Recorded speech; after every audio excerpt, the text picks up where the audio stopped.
बिस्मिल्लाहिर्रहमानिर्रहीम। अस्सलाम वालेकुम स्टूडेंट्स। अभी हमने देखा है 3 टाइप्स जो हमने कंप्लीट डिस्कस की है बीटा डीके की। ठीक है, हमने इसमें देखा था beta minus decay, beta plus decay और फिर इलेक्ट्रॉन कैप्चर। अब हम नेक्स्ट देखते हैं बीटा डीके, जो क्या है हमारा next topic, beta decay and neutrino hypothesis. Neutrino hypothesis, beta decay के बारे में तो हम पढ़ चुके हैं। न्यूट्रिनो हाइपोथेसिस क्या है उसके बारे में हम स्टडी करेंगे इसमें। या इसको एक और नाम दिया जाता है, जो क्वेश्चन आता है उसको हम कहते हैं origin of continuous beta spectrum. ठीक है, कॉन्टीन्यूस स्पेक्ट्रम बीटा स्पेक्ट्रम कैसे बनता है, उसका ओरिजिन क्या था। तो हम उसको समझने से पहले इसको दोबारा से एक बार इसको देखते हैं, इस एग्जांपल को जो हमने पहले पढ़ी थी इसमें। तो आपने पढ़ा था इसमें बीटा माइनस डीके में जब न्यूट्रॉन्स की तादाद ज़्यादा हो जाती है, जैसे इसमें 7 न्यूट्रॉन्स हैं और 5 प्रोटॉन्स हैं, तो वो न्यूट्रॉन जो होता है प्रोटॉन में कन्वर्ट हो जाता है और साथ एक इलेक्ट्रॉन रिलीज़ होता है। ठीक है, तो ये अगर हम इस इक्वेशन को अगर हम न्यूक्लियर एनर्जी कन्फिगरेशन की सूरत में ज़ाहिर करना चाहें तो उसको हम कैसे देख सकते हैं। तो न्यूक्लियर एनर्जी कन्फिगरेशन से अगर हम इसको देखना चाहें तो वो हम देखते हैं। अच्छा, जिस तरह ये इलेक्ट्रॉन्स होते हैं न्यूक्लियस के गिर्द रिवॉल्व करते हैं सर्कुलर ऑर्बिट्स में, इनके फिक्स्ड एनर्जी लेवल्स होते हैं। ठीक है, first energy level, second and third and fourth. इसी तरह जिस तरह इलेक्ट्रॉन्स रिवॉल्व कर सकते हैं, इनके फिक्स्ड एनर्जी लेवल्स होते हैं, इसी तरह जो न्यूक्लियस के अंदर प्रोटॉन्स और न्यूट्रॉन्स होते हैं ना, उनके भी फिक्स्ड एनर्जी लेवल्स होते हैं जिसके ज़रिए से वो न्यूक्लियस के अंदर मौजूद होते हैं। उसी तरह उनके भी लेवल्स होते हैं, first energy level, second energy level and third energy level. ठीक है, तो उसमें वो इलेक्ट्रॉन्स और प्रोटॉन्स और न्यूट्रॉन्स जो हैं वो फर्मियंस की शक्ल में रहते हैं। तो एक एनर्जी लेवल में ज़्यादा से ज़्यादा 2 फर्मियंस रह सकते हैं। ठीक है, तो ये हमने इसकी न्यूक्लियर कन्फिगरेशन दिखाई है, 2 न्यूक्लियाई की, एक बोरॉन है दूसरा कार्बन है। तो बोरॉन के अगर आप देखो तो इसमें कितने, मैंने इसमें जो हॉलो शेल है, हॉलो सर्कल है, वो किस चीज़ को रिप्रेजेंट कर रहा है, न्यूट्रॉन को। वो हमें दिखाता है कि इसमें कितने 12 - 5 7 न्यूट्रॉन्स है। तो आप देख सकते हो कि इसका first energy level, second energy level, ये थर्ड एनर्जी लेवल और ये फोर्थ एनर्जी लेवल। फर्स्ट में कितने इसके फर्स्ट में कितने न्यूट्रॉन्स, 2, फिर 2, फिर 2 और चौथे में एक न्यूट्रॉन है। ठीक है, तो इसके 4 के 4 जो से एनर्जी लेवल्स वो फिल हुए हुए। जबकि जो हमारा जो सा अगला है नेक्स्ट, अगर हम देखें प्रोटॉन, इसमें कितने हैं 5। तो प्रोटॉन जो से हैं वो थर्ड एनर्जी लेवल तक जा रहे हैं, थर्ड में जाके वो मुकम्मल हो जाते हैं। तो आप ये देख सकते हो कि दोनों में क्या है, डिफरेंस है, तादाद का डिफरेंस है, जिसकी वजह से क्या होता है, इसमें न्यूट्रॉन्स और प्रोटॉन्स की नंबर ऑफ प्रोटॉन्स और न्यूट्रॉन्स से डिफरेंट है। तो इसकी वजह से न्यूक्लियस जो है वो अनस्टेबल रहता है। ठीक है, तो अनस्टेबल रहता है, तो वो स्टेबिलिटी हासिल करने के लिए क्या करता है, इसका ये जो एक न्यूट्रॉन है ना, वो क्या करेगा, वो अपने हायर शेल से इस लोअर एनर्जी लेवल में चला जाएगा।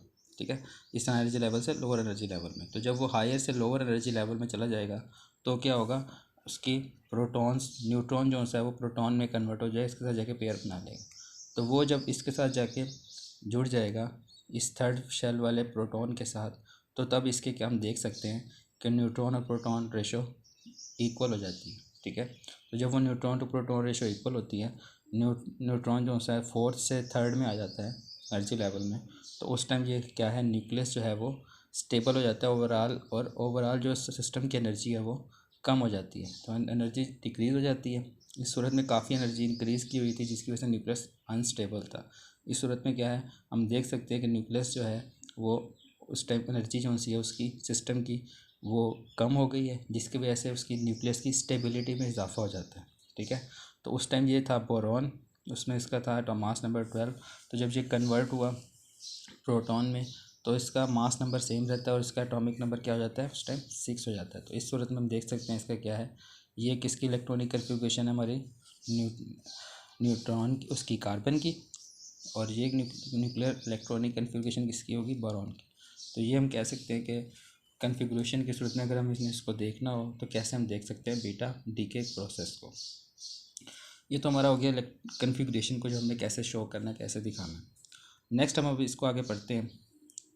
इसको हम, अच्छा, इसमें मैंने ये प्रोटॉन्स को मैंने ये जो है वो फील्ड सर्कल से दिखाया हुआ है और न्यूट्रॉन्स को हॉलो सर्कल से। ये फिर आप ये याद रखना, शायद मैंने इसका नहीं बताया था। तो आगे हम इसी क्वेश्चन को आगे लेके चलते हैं। तो बीटा डीके प्रोसेस जब हो रहा था तो इसी दौरान क्या हुआ कि एक बहुत ही हिस्टोरिकल डेवलपमेंट जो सी है उसका पता चला। ठीक है, बीटा डीके प्रोसेस जो है वो एक बहुत ही इम्पोर्टेंट हिस्टोरिकल डेवलपमेंट से एसोसिएट भी करता है। वो डेवलपमेंट कौन सी थी जिससे बीटा डीके एसोसिएट करता है?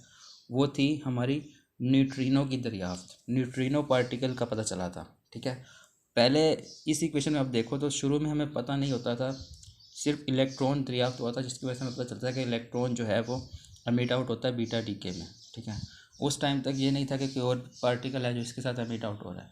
लेकिन जब बीटा डीके को स्टडी किया गया डिटेल में, तो कुछ मुख्तलिफ साइंटिस्ट ने इसको बीटा डीके को स्टडी किया। मुख्तलिफ जो थे न्यूक्लियाई रेडियो एक्टिव एलिमेंट्स, उनकी बीटा एमिशन को स्टडी किया, तो उसमें उन्होंने देखा कि कुछ फिज़िकल लॉज जो थे उनकी वायलेशन हो रही थी इस बीटा डीके में। वो क्या थी? फिज़िकल लॉज की वायलेशन कैसे हो रही थी? कुछ लॉज थे जैसे law of conservation of energy, वो कंजर्व नहीं हो रहा था, वायलेशन हो रही थी law of conservation of energy की। इस तरह मोमेंटम का जो law of conservation of momentum है वो कंजर्व नहीं हो रहा था, उसकी वायलेशन हो रही थी। सेम इस तरह न्यूक्लियर स्पिन का जो लॉ था उसकी वायलेशन हो रही थी। तो बीटा डीके को जब उन्होंने स्टडी किया डिटेल में, इसके एमिशन को, मुख्तलिफ न्यूक्लियो रेडियो एक्टिव एलिमेंट्स के उसके जो न्यूक्लियाइड्स हैं उनको, उनकी जब एनर्जीज़ को डिटरमाइन किया, पता लगाया, तो उन्होंने देखा कि इसमें जो है बहुत से लॉज की, फिज़िकल लॉज की वायलेशन हो रही है। तो उस टाइम उनको पता नहीं था कि ये किस वजह से हो रहा है, क्योंकि उस टाइम तक एंटी न्यूट्रिनो या न्यूट्रिनो पार्टिकल का कोई तस्वुर नहीं था। तो हाइपोथेसिस जो है न्यूटन हाइपोथेसिस, वो इसके बाद लिया गया, इसका उन्हें कैसे पता चला, तो वो हम देखते हैं आहिस्ता आहिस्ता। तो फर्स्ट जो लॉ था जिसकी वायलेशन हो रही थी वो क्या था? Energy, law of energy conservation. ठीक है, तो लॉ ऑफ एनर्जी कंजर्वेशन जो है उसकी वायलेशन हुई थी। वायलेशन ऑफ, हम लिख सकते हैं violation of law of conservation of energy, violation of energy, अब यही कह दो कि एनर्जी की वायलेशन हुई थी। तो इसको हम स्टडी करते हैं एक ग्राफ से, उससे हमें पता चलेगा कि कैसे इसकी वायलेशन हुई थी। हम नेक्स्ट वीडियो में देखते हैं इसको।